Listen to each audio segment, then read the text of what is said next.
Magandang araw, ako nga pala si Francesca Andy Vargas at ngayon ay tatalakayin natin ang mga lungsod-estado ng Athens at Sparta.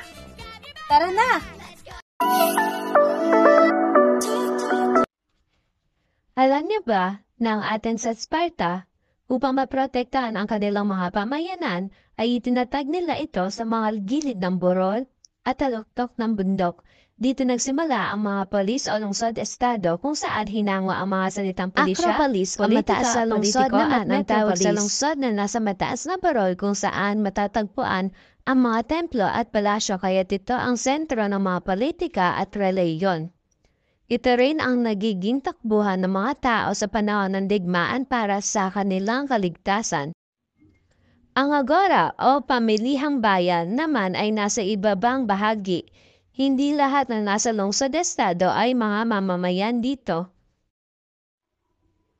Ang mga kababaihang Spartan naman ay may mahalagang gawain din sa kanilang lipunan katulad ng pag-aasikaso ng mga lupaing sakahan. Nakakasama din nila ang kanilang mga kabiyak sa panonood ng palakasan subalit may limitadong karapatan. Ang mga Spartan ay kinilala sa kasaysayan na mahuhusay na mandirigma. Pinaunlad nila ang taktikang militar.